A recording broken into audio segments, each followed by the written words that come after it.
चलिए शुरू किया जाए। ये भी आपके लिए सोशल साइंस में पिछले क्लास में कितने लिखवाए थे?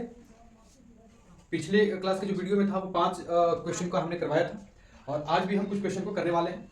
आज के क्वेश्चन में चमक रहा था यहाँ पे, चलिए मिला लीजिएगा। क्वेश्चन है उदारीकरण क्या है। पिछली बार भी रिपीटेड है, 2019 का ये सवाल मैं दे रहा हूँ। 2019 में 2022 में दोनों बार में रिपीटेड क्वेश्चन। उदारीकरण क्या होता है? तो उदारीकरण जो होता है बेसिकली उद्योगों के ऊपर में लगाए सरकार के द्वारा लगाए गए प्रतिबंध या कुछ नियम या कानून की जिसके तहत आपको बाध्य होकर के आपको उसके अंदर में काम करना है ना। तो कुछ लोग डर जाते हैं कि नहीं सरकार के द्वारा इतना सारा फिजूल का कानून बना हुआ है, जीएसटी लो तो इनकम टैक्स रिटर्न फाइल करो तो इस तरह के अनेक प्रकार के प्रतिबंध उस पर अलग अलग कंपनियों पर लगाया जाता है। तो इसमें छूट देने के लिए सरकार ने, है ना, चलो भाई आपको इस चीज से हम आजादी दे देते हैं। आपको जीएसटी जो है, जैसे अभी पिछले कुछ महीनों की बात है, आप देखोगे जीएसटी पहले हर एक प्रोडक्ट पे अलग अलग प्रकार का जीएसटी लागू था, लेकिन अभी जीएसटी के अंदर में देखिए बहुत सारा बदलाव आया है। बहुत सारी चीजों पर जीएसटी का रेट बहुत कम हो चुका है ना। जैसे मदिरा पान वाली चीजों पर कुछ पर तो 48% 44% ऐसे करके जीएसटी लगा हुआ है, लेकिन कुछ चीजें हैं जैसे कि जो भी आप कॉपी कलम है या दूध या जो डेली लाइफ के लिए यूज वाला या मेडिसिन है, तो इन सभी पे भी जो है ना जीएसटी वगैरह को बहुत हद तक कम कर दिया गया है। तो थोड़ा सा रिलैक्सेशन मिला है, आराम मिला है इससे, है ना। तो क्वेश्चन में उदारीकरण क्या होता है? तो उदारीकरण का अर्थ है सरकार के द्वारा लगाए गए अनावश्यक नियंत्रण एवं प्रतिबंध को हटाना, है ना। जो आवश्यक नहीं है बस उस नियंत्रण को और उस प्रतिबद्धता को बस हटाने के लिए सरकार जो है उदारीकरण की प्रक्रिया अपनाती है ना। यानी अर्थव्यवस्था को खोलने के लिए, यानी नए नए उद्योग डालने के लिए, नए जैसे नया उद्योग डालेगा तो नए इंप्लॉय आएंगे और नए इंप्लॉय आएंगे तो रोजगार का भी मौका बढ़ेगा। तो इस चीज के लिए सरकार मौका देती है उदारीकरण को हटा करके। तो अर्थव्यवस्था को खोलने के लिए तथा व्यापार को करने की आजादी को देने के लिए सरकार जो उदारीकरण की प्रक्रिया अपनाती है। तो उदारीकरण की प्रक्रिया का एक सबसे अच्छा एग्जाम्पल है कि सन 1991 में भारत में आर्थिक सुधार हुआ, है ना, और जिसके दौरान सरकार ने उद्योगों पर लगे कई नियंत्रण को हटा दिया है ना। तो उदारीकरण का प्रमुख उदाहरण इसको 1991 का जो आर्थिक सुधार हुआ था ना, उसके दौरान, यानी 1991 का जो अमेंडमेंट हुआ था उसके दौरान इसको बेस्ट मतलब एग्जांपल माना जाता है उदारीकरण का। तो उदारीकरण पर सरकार जो है आपको उद्योग करने का अच्छा मौका देती है, आपको लोन वगैरह देती है, जैसे बिजनेस करने के लिए बिजनेस लोन वगैरह प्रोवाइड करवाती है कि आप वो धंधा उद्योग आप डालिए और आप रोजगार का, जिसका उद्योग डालेगा तो रोजगार का मौका बढ़ेगा। तो इसलिए उदारीकरण के तहत कुछ कुछ नियम होते हैं, कुछ प्रतिबद्धता बस उसको हटा दिया जाता है, ठीक है ना। चलिए क्वेश्चन नंबर 2 अर्थव्यवस्था का है। बहुत ही लजीब क्वेश्चन है ना। तो अर्थव्यवस्था क्या है? अर्थव्यवस्था मतलब समझते हैं जैसे आप कोई सामान बनाए, आप उसको बेचे और कुछ लोगों ने उसका उपयोग किया, यानी उपभोग किया। मतलब जो अर्थव्यवस्था होता है यानी जीवन यापन करने की जो पूरी प्रक्रिया होती है, यानी एक जीवन को संचालित करने के लिए जो जो प्रक्रियाएं होती है, लाभ कमाने के लिए, धन कमाने के लिए जो जो प्रक्रियाएं होती हैं, उसी को कहा जाता है अर्थव्यवस्था। एक अर्थव्यवस्था आर्थिक गतिविधियों का एक ऐसा संगठन होता है जिसमें लोग अपने लिए कार्य का मौका ढूंढते हैं और आजीविका का संपादन करते हैं, यानी जीवन यापन कैसे करना है उसका मौका ढूंढते हैं। इस प्रकार अर्थव्यवस्था में वे सारी क्रियाएं आती है जिनमें किसी न किसी रूप से धन निहित होता है, यानी लाभ का एक मौका होता है ना। अर्थव्यवस्था ऐसे 3 प्रकार का होता है, अभी आएंगे उसके ऊपर। तो जैसे एक किसान है, किसान ने उस धान को उत्पादन किया, अब उत्पादन किया तो उसको खरीदेगा व्यापारी, व्यापारी ने उसको खरीदा, उसको फाइनली जो भी प्रोसेस था राइस मिल में ले जाकर कुटवा दिया, ठीक है ना। अब उस कूटे हुए धान को लेगा कौन? जो जरूरतमंद, जैसे कि हमारे यहाँ, आपके यहाँ या पूरे विश्व में या पूरे हर जगह पर इस चीज का डिमांड होता है, चावल लोग खरीदते हैं, खाते हैं।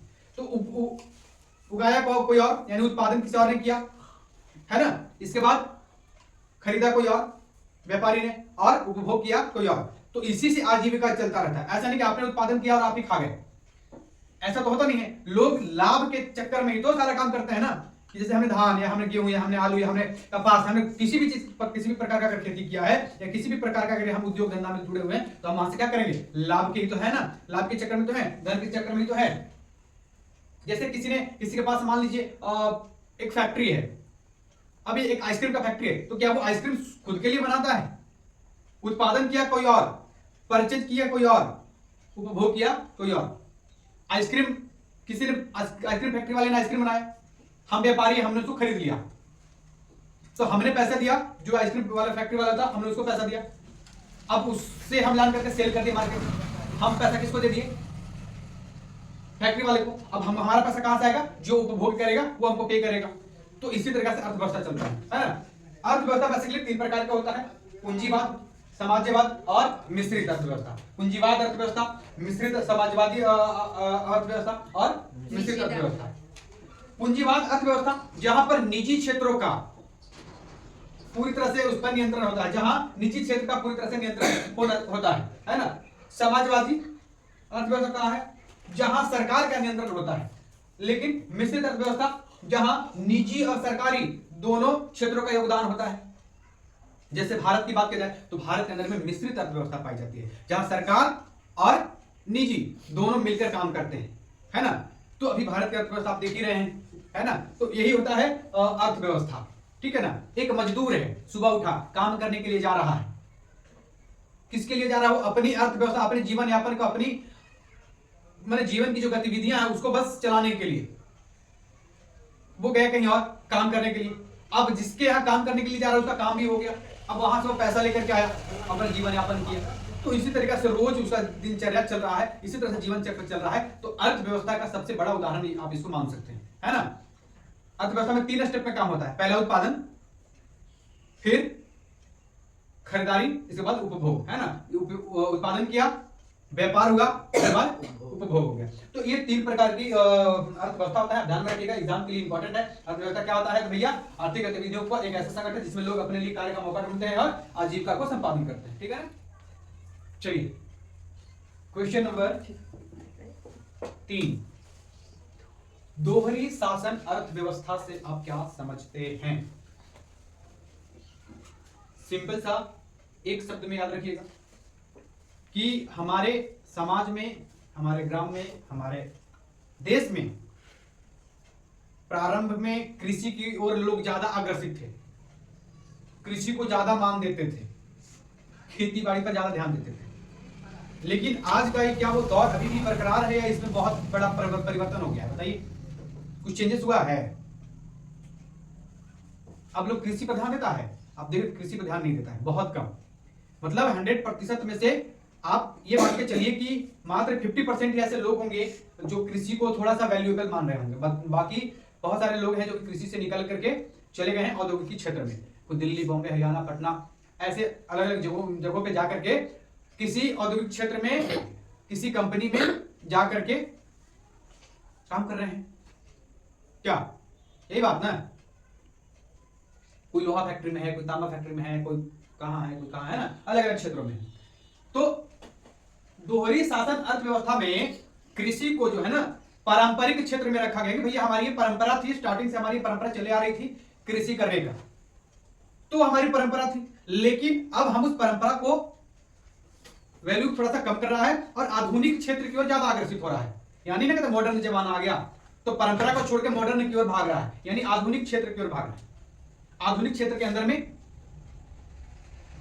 बताया आपको कि अनेक प्रकार के जो फैक्ट्रियां हैं, कल कारखाने हैं, अब वो लोग उधर ही ज्यादा आकर्षित हो रहे हैं। अब वहां रीजन क्या है ना कि अब का जो कृषि में, क्योंकि पहले उद्योग धंधा भी उतना नहीं था और आज उद्योग धंधा इतना खुल गया है कि लोग देख रहे हैं कि कृषि में हम जितना समय देंगे, जितना समय हम कृषि में व्यतीत करेंगे, उतना समय में हम उद्योग या किसी भी प्रकार के कंपनी में जाकर के हम उतना ज्यादा लाभ कमा सकते हैं।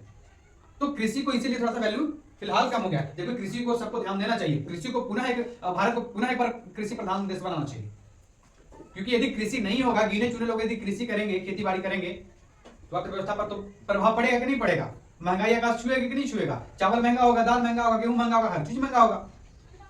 तो थोड़ा सा ध्यान देना चाहिए कृषि की ओर, ठीक है। दोहरी शासन अर्थव्यवस्था वह है जिसमें एक ही देश के अंदर दो विभिन्न प्रकार की आर्थिक व्यवस्थाएं यानी पारंपरिक और आधुनिक एक साथ चलती है। पारंपरिक और आधुनिक, देखिए हमारे यहाँ दोनों प्रकार की चीजें होता है, यानी पारंपरिक से भी जुड़े हुए हैं लोग और आधुनिक की ओर भी अग्रसित है, यानी खेती बाड़ी भी कर रहे हैं और उद्योग की ओर भी अग्रसित है ना। इसमें एक आधुनिक औद्योगिक क्षेत्र होता है और दूसरा पारंपरिक क्षेत्र कृषि होता है ना। आधुनिक क्षेत्र को क्या कहा जाता है? औद्योगिक, और पारंपरिक क्षेत्र को क्या कहा गया है? कृषि कहा गया है। दोनों के बीच आय और उत्पादन का बहुत बड़ा अंतर होता है। एक में उत्पादन है लेकिन आय उतना नहीं है, और दूसरे के अंदर आय भी है और उत्पादन भी है। तो इसीलिए दोनों क्षेत्रों के बीच आय और उत्पादन का बहुत बड़ा अंतर होता है। मजदूर यानी जितने भी लोग श्रमिक थे, यानी जितने भी लोग जितने भी लोग काम करने वाले थे, उन सभी लोगों में अब ये देखने गया है कि अब वो अक्सर पारंपरिक क्षेत्र को छोड़ करके आधुनिक क्षेत्र की ओर अग्रसित हो रहे हैं। कृषि को छोड़ करके लोग कहां जा रहे हैं? बाहर, दिल्ली, बम्बई, हरियाणा अपना कमाने चले जा रहे हैं। ऐसी व्यवस्था विकासशील देश यानी भारत में आम बात है। ये आम हो चुका है भारत में। आपके पास अगर 10 बीघा खेत है ना, और आपके घर अगर 4 भाई है, या आपके पापा 4 भाई हैं, तो उनमें से अक्सर ये देखा गया है कि 2 लोग आपके घर पे हैं या 1 लोग घर पे है, बाकी 3 लोग आपको बाहर भी मिलेंगे। 1 लोग कृषि को देख रहा है, बाकी लोग बाहर है ना। तो ये सारी चीजें आम हो गई है। तो उसी को कहा जाता है दोहरी शासन व्यवस्था। दोहरी शासन व्यवस्था मतलब दोनों चीज हो रहा है, पारंपरिक और आधुनिक दोनों। पारंपरिक के अंदर में कृषि और आधुनिक में मॉडर्न, है ना। समझ रहे ना? पारंपरिक मतलब हमारी परंपरा चलती आ रही है, हमारे यहाँ परंपरा प्रथा चलती आ रही है घूंघट में रहने के लिए। लेकिन आज का जनरेशन देखिए, आज का समय देखिए बदल गया है। वो पारंपरिक था, खत्म, अब आधुनिक में आ जाइए, है ना। का ड्रेस है भाई, अलग अलग प्रकार के ड्रेस आ गया है। अब कहां घूंघट में है? पहले जब दुल्हन आती थी तो घूंघट में रहती थी। ससुर भसुर का भी एक रहन सहन होता है, खास के आते थे घर में, है ना। तो बहू तुरंत पल्लू यहां तक। लेकिन आज देखे हैं आप, अधिकतर ऐसा देखे होंगे कि जहां पर बहुएं मतलब अलग गेटअप में अपने चलाएंगे, है ना।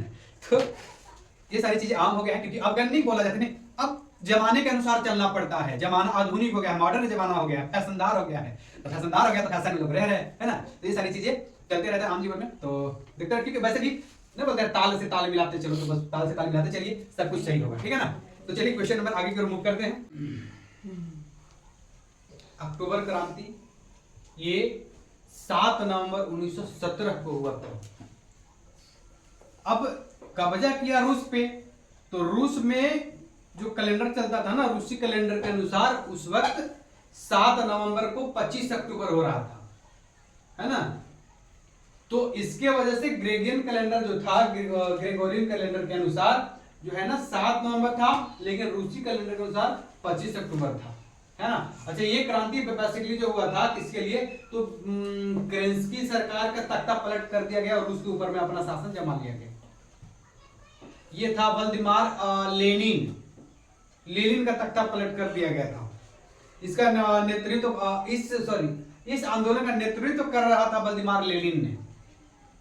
व्लादिमीर लेनिन जो थे, उनके ही देख रेख में अक्टूबर क्रांति को संपन्न करवाया गया था। बेसिकली वहां पर जो राजा था ना, यानी जिसको जार कहा जाता है, जार निकोलस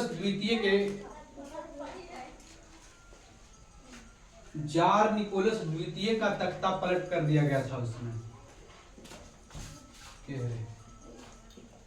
लेकिन है रूस में पहली समाजवादी सरकार की स्थापना हुई। जार निकोलस द्वितीय को राजाशाही समाप्त कर दिया गया। इस पार्टी ने महत्वपूर्ण भूमिका निभाई थी। यह अक्टूबर 1917 के दौरान यह क्रांति हुई थी। अक्टूबर क्रांति इतिहास की एक महान घटना थी, जिसमें रूस को एक साम्राज्यवादी राष्ट्र बना दिया और विश्व के राजनीति पर गहरा प्रभाव डाल दिया था। तो ये आपका है अक्टूबर क्रांति, ध्यान रखिएगा, ये भी आपके लिए इंपॉर्टेंट होने वाला है। अभी के लिए 4 क्वेश्चन महत्वपूर्ण है, ध्यान रखिएगा इस चीज को।